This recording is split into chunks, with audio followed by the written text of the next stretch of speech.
I've been training for 2 years now, and I've made a lot of mistakes over those 2 years. I've plateaued for long. I've made stupid mistakes when it came to my diet, my training. If I just had a few minutes and I could just send a quick video to my younger self from 3 years ago, this would probably be the video I would send to him. Here I'm just going to give you the most important lessons that I've learned over the last 3 years when it came to building muscle, building the physique I can actually be proud of. First one, you hear this from so many videos, but you need to train to or very close to failure. And for most people, the definition of training to failure, the definition or what they perceive as failure isn't true failure. And for me, for a while, I used to think I was training to failure because I was failing the last rep. But if I actually pushed, I could have completed another 3 reps. But I told myself, okay, I went to failure because I failed the last rep. Failing the last rep doesn't necessarily mean you went to failure. It is possible that you just pussied out of that set. You just gave up on the last rep unconsciously. You didn't think to yourself, okay, I'm just gonna fail this rep.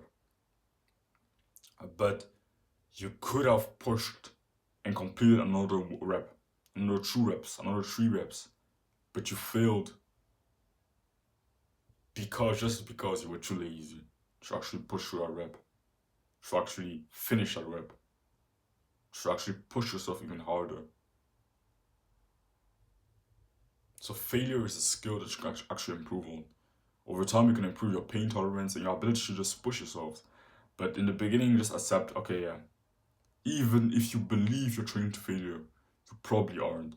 I used to believe wholeheartedly.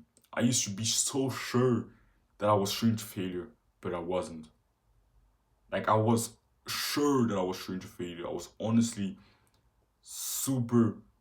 If you told me I wasn't training to failure, I would have told you you're just a liar. I was so sure 1 year ago that I was training to failure. 5 months ago, I was sure that I was training to failure. I wasn't. It's only now, over the last few months, that I actually noticed that I'm actually taking every set to failure. So it took me actually months and months and months, even years, to actually get to this level. I'm actually become good enough at the skill of training to failure, where I can now take every set that I perform to failure. You don't have to take every set you do to failure, but you need to take every single working set that you do at least very close to failure. At most, you won't have 2 reps in reserve. So 2 reps in reserve mean at the end of after the last rep you did on that set, you could have only done 2 reps of that same exercise with good form. Not more, not 3, 2 reps. So at most, you want to have 2 reps in reserve. So if you do higher volume, yeah, you can do 2 reps in reserve, 1 reps in reserve. It's because I only do 2 sets per exercises. I do pretty low volume. So that's why I allow myself to take every single set to failure because my volume is low. I'm able to take every set to failure and recover from it pretty well. Another mindset I want to give you, another lesson, is quality over quantity. So I used to think that quantity was actually the most important thing, and the more I did, the more muscle I would build. So if I did more sets for bicep, I would magically just have bigger biceps. If I did more sets for chest, my chest would get bigger. If I did more sets for shoulders, my shoulders would get bigger. But the further I got into my journey, the more I learned that quantity isn't actually that important. And the most important thing that you can actually focus on is quality. The quality of the sets you perform.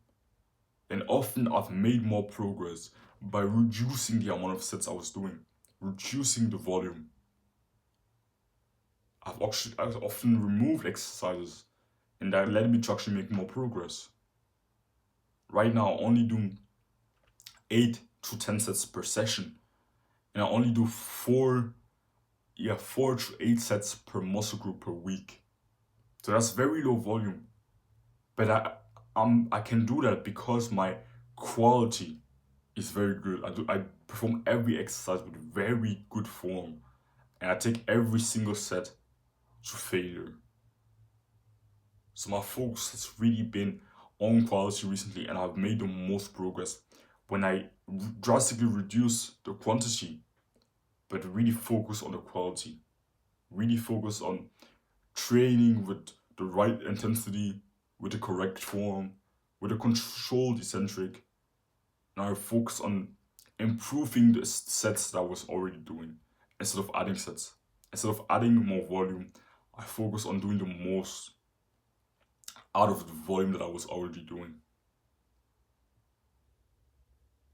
So I would really like to really focus on quality over quantity. Quantity always seems like it's the most important thing. And in other aspects of life, yeah, quantity is important. Even in bodybuilding, okay, you need to do enough. I'm not saying you don't need, you could just do one set per session or one set per muscle group per week and still build muscle. That's what I'm trying to say. You still need to do enough to stimulate the muscle enough. But more, just understand that more volume doesn't equal more muscle. Not at all. More volume doesn't equal more muscle. Don't correlate. Don't associate the two together. Don't associate more volume to more muscle. That's not how it works. And it took me a while to notice this, to actually learn this lesson. Just glue this into your mind. More volume doesn't equal more muscle.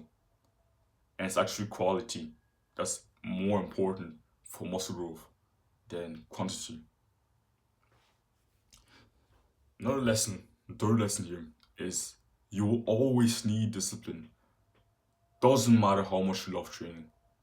No matter how, if you're training hard enough, if you're actually training to failure and taking every set close to or true failure, and you're doing that with great form, I don't care how much you love training. I love training so much. It's one of the the most fun things I do every single day. I train every day. I love training. Still, every single day I need discipline. After I finish recording today, I'm gonna be recording 15 videos today. I've already recorded. That's the sixth video I recorded today, and that's painful. But after recording, I'm gonna go take a shower. I'm gonna prepare myself. Then I'm going to the gym. Right now, I don't really feel like going to the gym that much. I've been training for 2 years. I love training. Today I have a leg workout. I actually really enjoy my leg workouts. Still, every single day before going to the gym, I need discipline to actually push myself to go to the gym. Why? Because I train very hard and my workouts are very difficult. I'm gonna start my workout with zombie squats. Zombie squats is a very painful exercise. It's a painful exercise. And I'm gonna do Romanian deadlifts. Then I'm gonna do deficit Bulgarian split squat. And that exercise is just pure hell. It's just super painful. Then I'm gonna do leg curls, and that exercise is pretty easy to take to failure. It isn't super difficult. Then I'm gonna do calf raises. So of course I'm scared of that session because it's gonna be a difficult one. Why? Because I'm gonna perform every exercise with good form and take them every set to failure. That's why I'm scared. If I was just training like a pussy and taking every set not even close to failure, then of course I'll never need discipline to go to the gym. But because I'm training so hard, I need discipline to go to the gym because my sets are just so difficult. Even if you're not training to total failure, if you're training close to failure, you need discipline to actually, you'll be scared before your big compounds. If you're never scared before performing a certain exercise, then you're probably not training hard enough. I'm always super scared before my big compounds, especially. But before every set in general. But before the big compounds. So zombie squats, weighted dips, weighted chin-ups. Those exercises just scare the shit out of me. I love them. I love performing those exercises. But I'm always super scared before doing my first working set on those exercises. Because it's just so painful to take them to failure. It just hurts so much. And the last rep are just super slow. And I'm someone, like I said, I love training. So it doesn't matter how much you love training, how much you enjoy the exercise that you perform. If you're training hard enough, you'll always need discipline. You'll always need this skill, and discipline is just the ability to do the hard work even though you don't feel like it. So brain is telling you, okay, don't go train, or don't take that set, you don't have to take that set to failure, but you still go disobey your own mind and take that set to failure. Go to the gym even though you didn't feel like doing it. That's discipline. The last lesson for today is you need to get stronger to get bigger. I used to think that progressive overload and getting stronger was only for powerlifters, and that for me, getting stronger wasn't important. That I didn't need to get stronger. I didn't need to add weight and reps to the exercise that I need to perform, because I often heard of this concept of, oh yeah, show muscles, that bodybuilders are weak, bodybuilders aren't strong. So I thought to myself, okay, I don't need to get strong to build muscle. That was a mistake, and led me to plateau for months and months and months and months and months. If you're not getting stronger on bicep curls and just the exercise that you perform for biceps, if you're not getting stronger at all, and you stay stuck at a certain weight you stay stuck at 20 kgs for 5 reps on barbell curls for 7 months, why do you then expect your biceps to get any bigger? Do you just expect your biceps to just get magically bigger or something like that? No, that's not how it works. If you want your biceps to get bigger, you need to get stronger at the exercise you perform for biceps. So for me, I do chin-ups and barbell curls for biceps. A few months ago, I was doing barbell curls with just empty bars, 20 kgs. Now I'm doing bicep curls with 35 kgs.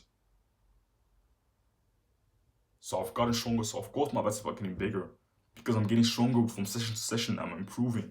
I'm constantly adding weight. I'm adding like 5 kg per month on bicep curls. So of course my biceps are getting stronger. I'm getting bigger because I'm getting stronger and progressing from session to session on the exercise I perform for biceps. So progressive overload doesn't build muscle, but it's an indicator that you've built muscle. It tells you that you're currently progressing, you're currently building muscle. So if you aren't progressing, if you aren't adding weight and adding reps to the exercise that you do for a certain muscle group, that's just a sign that you're currently not progressing, you're not building muscle, and you need to make a change. Probably it's your recovery or the intensity and just the quality of the sets you perform. So progressive overload just shows you that you're building muscle. So if you notice that you're currently in a period where you're plateauing, you're not gaining strength on the exercise you perform, you need to make a change. It's probably something you need to change. Maybe you need to train harder, or you need to remove a certain exercise, or you need to improve your form and training the technique you use on different exercises you do. It can be any one of those. But if you notice that you're not progressing, it might not just be that you're not progressing in total, it might just be that you're not progressing on one exercise. You need to change that. You need to find a way to start progressing again. Because if you're not gaining strength, then you're not going to magically gain muscle. So yeah, that's all I have to say. I hope you found this video valuable. If you're interested in my fitness coaching, then you can click the first link in the description. And yeah, don't let it comfort, chase it.